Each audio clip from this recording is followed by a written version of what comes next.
Hi, I'm Brett Johnson, former United States most wanted cyber criminal, now good guy.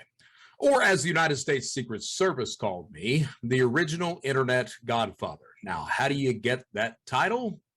39 felonies, a place on the United States most wanted list, an escape from prison, and I built and ran the first organized cybercrime community. It was called Shadow Crew. It was a precursor to today's darknet and darknet markets. It laid the foundation for the way modern cybercrime channels operate today. Those 39 felonies, well, they had to do with refining modern financial cybercrime as we now know it. Credit card theft, tax return identity schemes, stimulus fraud, synthetic fraud, phishing schemes, you name it, I was on the ground floor of developing it. Of course, I went to prison. Now, there's a whole story behind all that, but right now we don't have time for that. Right now, it's time for the Brett Johnson Show. And today's episode, victims, when we come back. All right, and we are back to the Brett Johnson Show. Today's episode, victims. Now, why victims? What are we talking about? Well, for one thing, we know that through, or if you don't know, let me tell you that throughout my criminal life, I have had a ton of victims, and I'm going to talk about some of those. But today's show isn't really about that. Today's show is about a victim who contacted me this past Friday. She had been hit with a ZELLE social engineering scheme. What had happened was, and it was actually her second time being defrauded through a ZELLE scam. The first time had happened several months ago, and a fraudster had convinced her to send him $2,500 via ZELLE. She had complained to the bank about the fraud, and the bank had the bank had told her that there was no fraud and that she was not covered. There was no protections in place. That was several months ago. This past Friday, and for those who don't know what ZELLE social engineering fraud is, it's when you get a text message that looks like it comes from your bank or some business or group, and there's a problem. So you respond to the text message, you immediately get a phone call from what looks like your bank customer service center. And they tell you that, yes, there's someone in your account. We need to secure your money. So we've opened up a brand new account for you, whatever the story is. They tell you some story that gets you to transfer money to them via ZELLE. You think you're sending it to some secure account or you're paying for something, and you're actually sending it to a fraudster. The problem is that when you send money through ZELLE, there are many banks out there who do not cover the victim. They actually say that it is not fraud, that you were not defrauded, that you chose to send the money out freely, and because of such, we will not help you. So Rebecca this past Friday, Rebecca DeButts, Ashburn, Virginia, Rebecca this past Friday, she's sitting at home and she gets a text message on her phone. Now, she is a single parent. She works at an abused women's shelter. She is an outstanding human being and does a lot of good on this planet. It turns out that people who are like that aren't really paid a lot. We as a society don't really respect people who just do good. We pay them a pittance, and that is Rebecca does the best she can, and she's outstanding with that.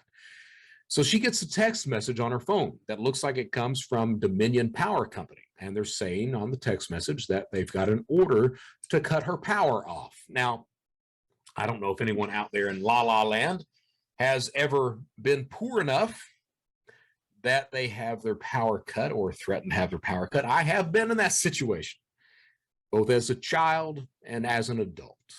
So I know what that looks like. I know the anxiety, the stress, the fear that you're about to get your power cut off. So Rebecca gets this message from what looks like Dominion Power saying, we're going to cut your power.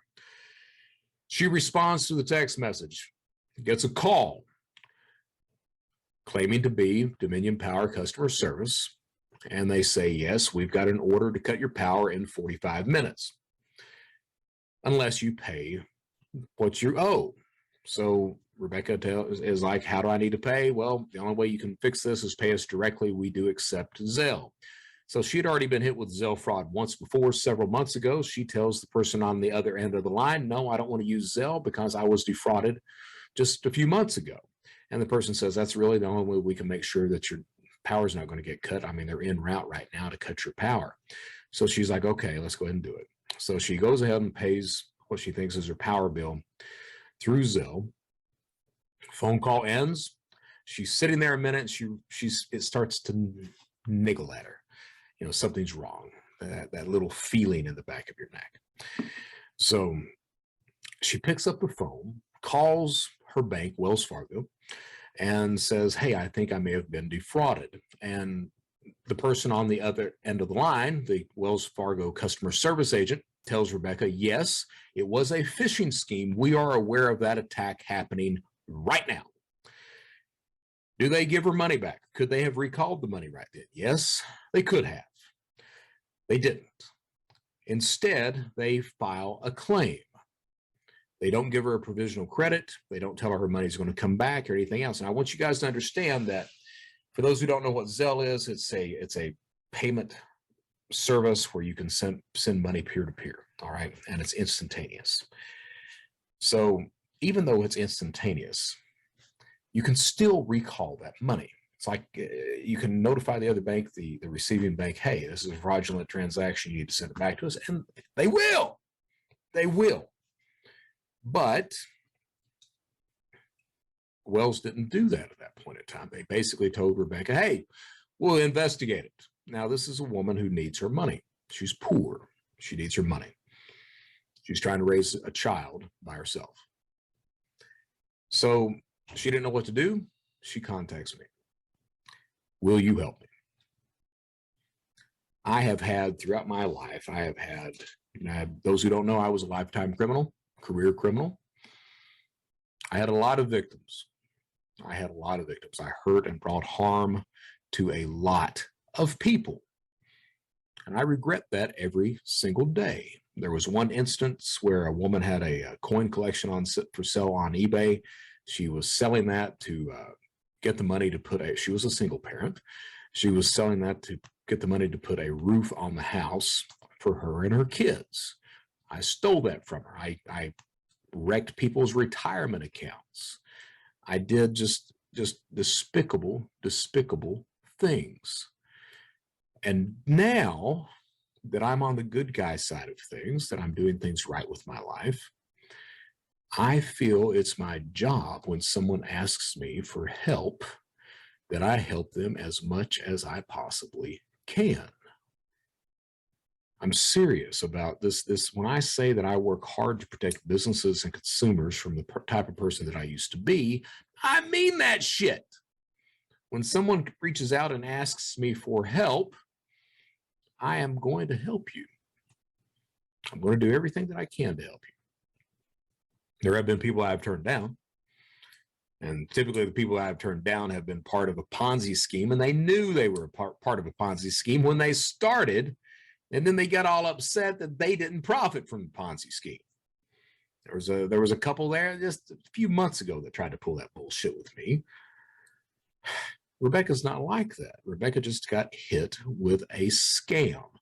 And the issue that I have, for those who don't know, and it's not every bank. It's not. There are some banks out there who simply refuse to reimburse the victim, or they make it very difficult for the victim to get reimbursed if they are defrauded through Zelle. All right. The Zelle platform itself is extremely secure, but when you have a secure platform, you're not like a criminal's not going to hack into Zelle. But the issue is that when you have a platform that's extremely secure, you have a lot of fraudsters, a lot of criminals trying to figure out how to profit by that. And typically that boils down to some sort of social engineering scheme or account takeover. So a social engineering scheme, you trick or manipulate that potential victim into doing what you want them to do. So you have to get them to trust you in order to do that. How does the criminal get you to trust him online? Combination of technology, tools, social engineering. What do I mean by that? Well, it's your technology. We inherently trust these cell phones, our laptop computers, our desktops. We don't really understand them, but we trust them. We trust the news that comes across the line. That's a problem with fake news. We trust the phone numbers that show up on the caller ID. What we don't understand is that criminals use a variety of tools to manipulate that. They use spoofed phone numbers. So instead of seeing the phone number they're calling from, you see the phone number of your financial institution. Now, typically that lays a base level of trust. It can be enough for the crime to succeed, but typically that just opens a door. Once the door is opened, then that criminal, we see how good of a con man, how good of a liar, how good of a social engineer that person is in order to manipulate that potential victim to do what he wants them to do. In this case, send money via ZELLE. So Rebecca gets hit with this. And the issue is that, like I said, some banks, USAA, from what I hear, they are outstanding at making sure that the victims are made whole. Ally, from what I understand, they are outstanding.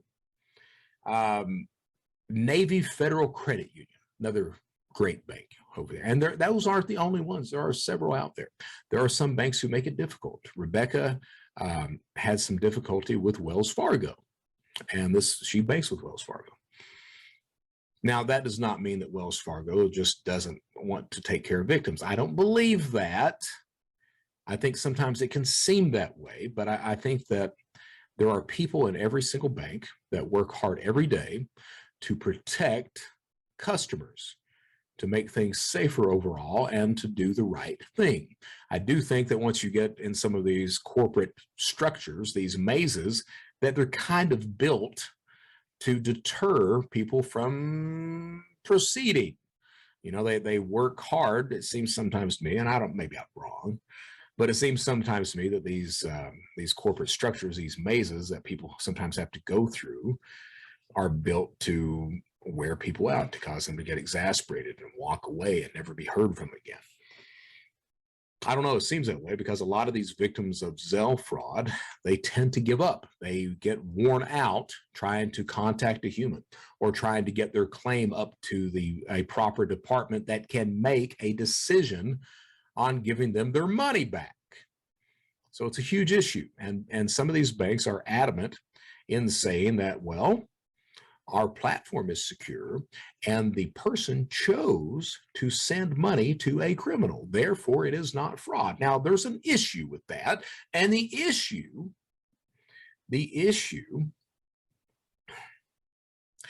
is that if I pay a scammer using a credit card, I am protected.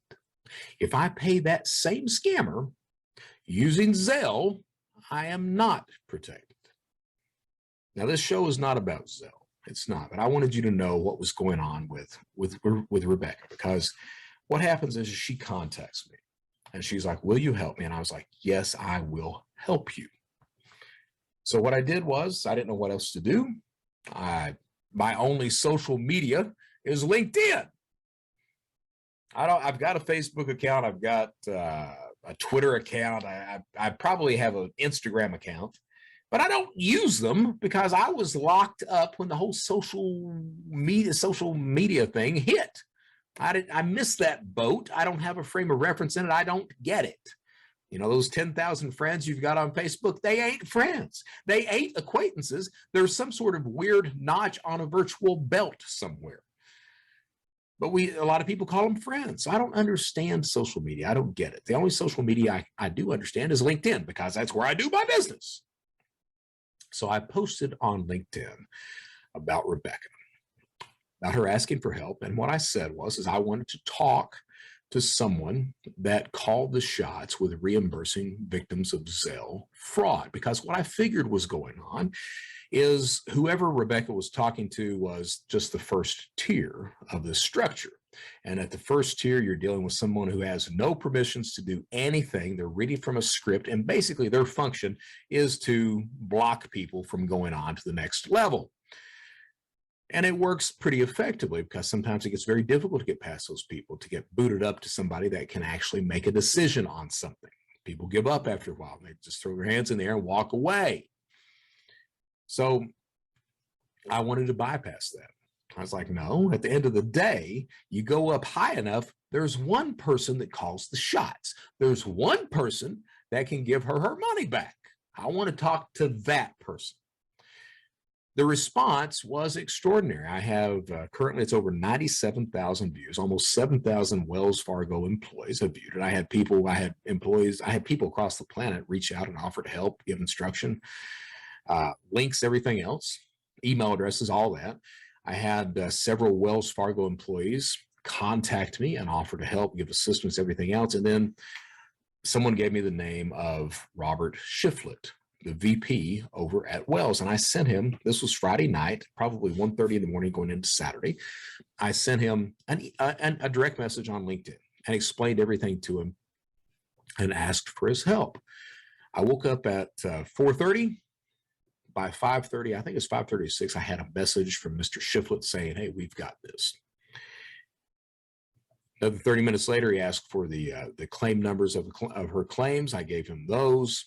And then he was like, we will take care of her. He contacts me 3 or 4 hours later and he said, hey, we've got her taken care of. She's going to be all right. He then checked in again today to let me know everything was all right. Now, the reason I'm talking about this is Rebecca contacted me not 30, 40 minutes ago and very distraught. I thought she would probably get her money back today. At the latest, she'd get it back tomorrow. And it may still take place like that. Probably not today because we're already past close of day. But she may get it back tomorrow. But the Wells Fargo team that Robert had put in charge of it called her and basically told her, hey, it's going to take us about 10 days. Okay, about 10 days to go through it. Now, she is very distraught about that, and she thinks that she's not going to get her money back and everything else. And I wanted to do a show talking about that, but also talking about victims. Because a lot of people, you know, we tend to blame victims for the crimes which are perpetrated upon them. We do. We say, especially cybercrime. You know, why would you click on that link? Why would you send money to someone that you don't even know? Why would you do that? Why would you believe that you need to go down and get gift cards? So we tend to blame the victims for the crimes which are perpetrated upon them. We call them stupid. We call them ignorant. You know, there's a saying that there is no cure for human stupidity. That's why social engineering is so effective. So we tend to blame the victims of crimes. And when you do, I need people to understand. I mean, I've been preaching this for a while, but the only person responsible for crime is the criminal, regardless of anything else. The only person responsible for crime is the criminal. Okay? I don't care what that victim has done. I don't care if the victim, if you're in the real world and the victim lives in a bad neighborhood and they leave their front door wide open and they leave for 3 days. If they come back and everything's stolen, guess what? No, they are not responsible for that crime. The only person who's responsible for that crime is the person who chose to come into the domicile and steal everything there, an active decision on the criminal's part. Rebecca is not responsible for the crime that was perpetrated upon her in this ZELLE scheme. The only person responsible is the criminal. The unfortunate thing is that some numbnuts at her bank decided to tell her that, no, you chose to do that. You're the one that's responsible for the crime. You actively engaged in this crime too. So there is no fraud. You chose to send the criminal. So they blamed her for the crime that was perpetrated upon her. And this is not this one specific bank. This is a lot of banks that do that. No, not every bank. I've named at least 3 that are very good about making sure that the victim is made whole. All right? Because here's the deal with this kind of stuff. When you're a company and something happens, one of your customers gets defrauded, all right?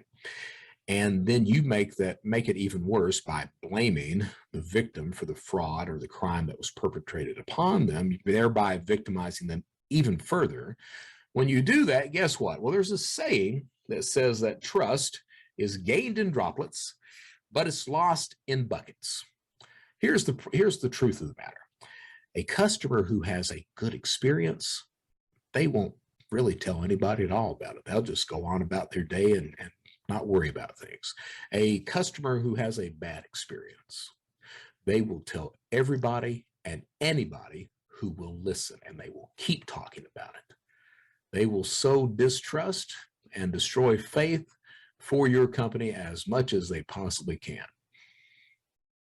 And it stays with them. You're going to lose not only them as a customer, but every single person that they talk to as a customer as well. So banks, a lot of banks realize that. They're like, you know what? We sow a hell of a lot more goodwill by simply doing the right thing, making sure the victim is made whole, than sitting there and saying, no, you're the blame for this. You're stupid. It's your fault. You sent the money. It's your fault. You're complicit in this, which is what they did to Rebecca.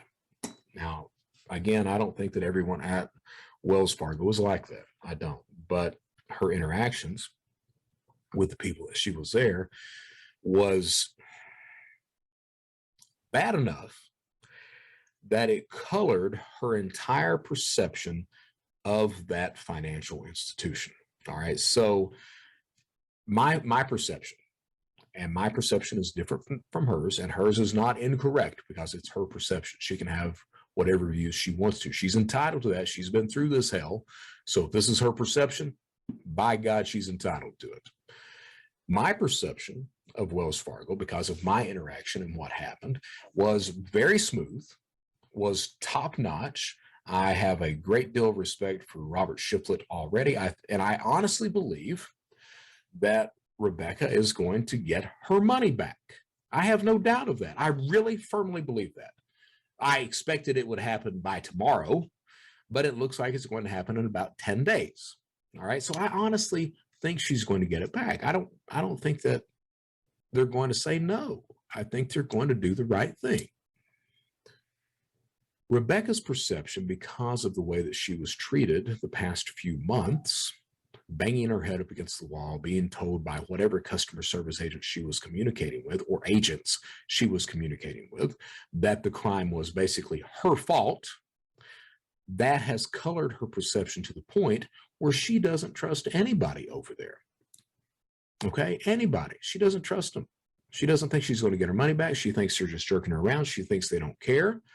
And all of that, I would need everyone to understand, that's not her fault.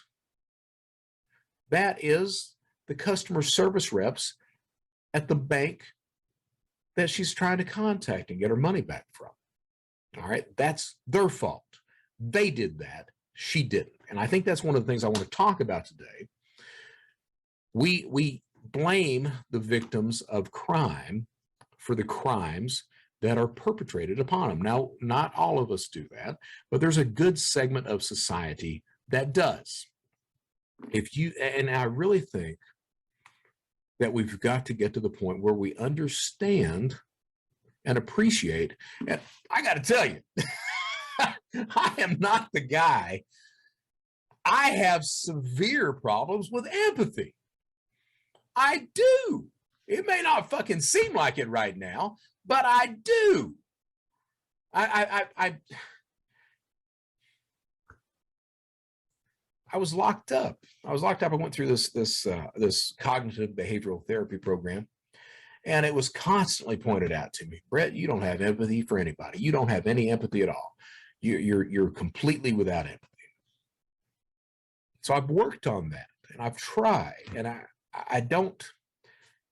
It seems that the people who were communicating with Rebecca on the crime that she was a victim of had no empathy at all for what was going on with her, for what had happened. This is a woman who's a single parent who works at an abused woman's shelter. She doesn't make a lot of friggin' money. That's a lot of money to her that was stolen, a lot. And again, I point out to you that if she had paid that scammer, if she had sent money to that scammer using her credit card, using her debit card, she would have been protected. There would be no doubt of that whatsoever. But because she sent money through ZELLE, the bank was trying to argue that she had no protection. So of course I posted this on LinkedIn, and my experience with Wells Fargo was phenomenal. Phenomenal. Robert Shiflett, I've only had interactions with him a few days now, but I will tell you, I hold that man in high regard. And I really firmly believe that Rebecca's going to be all right. But I think the point that I'm trying to make is because of her initial interactions and the way that she was treated by this bank, it's discolored her entire perception. I got off the phone with her not 30 minutes ago. Wells Fargo had called her. She was upset, first of all, that the team had waited until the end of the day to call her, to touch base with her. And I understand that. You know, my perception, again, different than hers. And that doesn't make hers wrong at all. It doesn't make mine right. But my perception is okay, but they called. Okay. Her perception is, well, you know, they if they were really worried about it, they would have called in the morning. If they really understood what I was going through, they would have made sure I had my money back today. And I have to agree with that. But my perception is also one of those where I'm like, okay, but they called, you're going to get your money back. But you see, I've not been through what she has been through. That's why she's very distraught right now, why she's upset. You know, and I look back on my victims. Dear God, the people that I stole from, the people that I hurt, the people I harmed, the people I lied to. My victims were friends, family, people I didn't know, people I did know. And the harm that I brought those people, I can't even imagine that today. Not only that, but, you know, I see what Rebecca's going through now. And it's one of these things of, okay, so not only did you do that to them, Brett, but how do you think that their banks treated them? How do you think that went? Do you think any of those people were, you know, jerked around by their bank, that the customer service reps called them idiots or blamed them for the crime that was perpetrated upon them? Yes, by God, I think it happened back then too. Do I think it's going to happen to somebody tomorrow? Yes, I think it is. Do I think it's happening to somebody right now? Yes, I do. Yes, I do. So I don't know what the hell the purpose of this show is today. I wanted to talk about that because I've got to, later on today, I've got to send her a note and let her know that, hey, I understand what you're going through. I do. I understand that. I'm so sorry that you're going through this, but I firmly believe that Wells is going to make things whole with you. I don't think that Robert Shiflett, the VP of Wells Fargo, would sit there and say what he said, you know, send me these messages and really bestow that level of confidence without it being okay. But I understand what she's went through that makes her distrust that entire system and be that as distraught as she is. I understand that. So it's a very difficult conversation to have when you've got a victim that needs their money to pay their bills, who's been blamed for the crimes, who's basically been called stupid, who's been called complicit, who's been said that, oh, there was no fraud and we're not giving your money back. Okay, you've got that. And, you know, I think a lot of the time we really don't pay attention to the victim. We pay attention to the crime. We don't want to look at the victim because then we have to really understand the harm and the hurt that victim has underwent or is going through at that point. So I think a lot, you know, I think it's easier for a lot of society to say, well, they're stupid. Well, it's their fault. You know, that customer service rep certainly needs some friggin' training and emotional intelligence and empathy, and just taking a moment to consider how they would feel if it had happened to them. And this is a crime that it can happen to anybody, all right? Because it's a fairly sophisticated social engineering scheme that she was hit with. Fairly sophisticated. It truly is. I can't say that I wouldn't fall for something like that. But we have to You know, it would be good if we could, as a society, if we could just take a moment to consider the feelings of others. And that is a weird friggin' thing for a former criminal to say. I mean, it is, but it would be nice if we could do that. I just, I don't know what else to say. I've got to get off here in a minute. I've got to send her a message and talk about that. But you know, victims is what it is. I think is the episode that we're doing today. And I really think that we have to get to the point where we stop blaming victims for the crimes that are perpetrated upon them, that we blame the people who are responsible for those crimes, and the only person responsible is the criminal. Now, did Wells Fargo commit a crime? No, they did not. But could they have done more to protect the people who use their platform? Yes, they could, on the front end and on the back end. There are things that you can do, and it's not very complicated things. It causes what's, for those who aren't in the industry or anything like that, it causes this thing called friction. That's how long it takes a customer to get through something. You know, it's the customer experience. Most companies want customer experience to be very free-flowing, to be smooth, all right? Those little bumps along the road, that's what's called friction. And friction, typically, you want to cause all the friction you can to a criminal, but to the real legitimate customer, you don't want any friction, all right? That's the idea behind things. So this crime, because it's a social engineering scheme, on the front end, you could have some qualifying questions in order to determine if the potential victim knows the person they're sending money to, if they were contacted by text message, if they instigated the transfer of money, or if someone convinced them to send money. You could ask these types of questions and determine a lot of the possibility of potential fraud.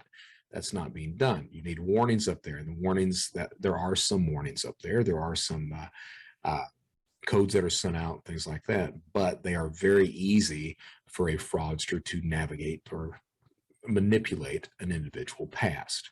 So financial institutions could certainly, on the front end, have those things in play. On the back end, they could have security in play too that would never be seen by the customers. You know, you look at the data that's coming through, the velocity of it, the way the accounts were set up, where the accounts are running from, the IPs of the accounts, things like that. You look at all this information, and you could have a pretty good possibility or likelihood of determining which is potential fraud and which is not. Not only that, but you know, if it's a brand new account that's set up, you could put a delay on how quickly that person has access to the funds that are sent. That way you can recall the funds if you need to. So all this stuff could be done. It's not. Now, that's not this episode. This episode is about victims. You know, that damage that we do to victims, it's not as, the criminals already do enough damage to that victim. But then when we come along and we blame the victim, or we make, you know, they're filing claims, or them trying to get things fixed, when we make that much more difficult for them, it's really victimizing that victim for a second time, or a third time, or a fourth time. So today, when Rebecca contacted me and told me, hey, I've not got my money back yet, and she was distraught, I mean, what am I going to tell her? Oh, just hold tight. No, that's probably the most uncaring, unfeeling fucking response you could have. So I just sat there and listened. Because she needed to get it out. Now I've got to, here in just a few minutes, I've got to send her a note saying, hey, you know, I am so sorry that this is happening to you. I need you to keep your chin up.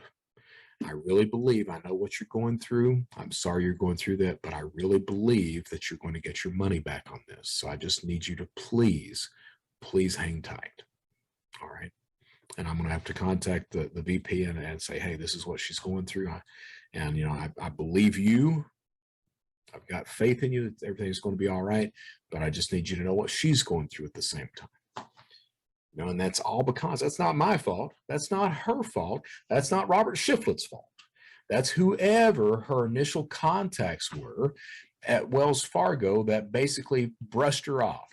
that basically had no empathy at all for, that set the tone for this entire sequence of events and her perception of that. That's their fault. So she's been victimized again. And hell, what do we walk away from here? How about this? How about this? How about treat others the way that you would like to be treated? What a novel concept. I believe that was written way back when in some book. Do unto others as you would have them do unto you. The golden friggin' rule of things. It's a good rule. It's a good rule. At the end of the day, it's a really good rule. Look, I'm Brett Johnson. I'm going to close out because I don't know what else to do other than bitch about things right now. But I'm Brett Johnson. What do we say? We say, stay safe, stay secure, and stay vigilant. But at the end of the day, this is the Brett Johnson Show. Just do the right damn thing. Until next time, I'm Brett Johnson. Thank you for watching.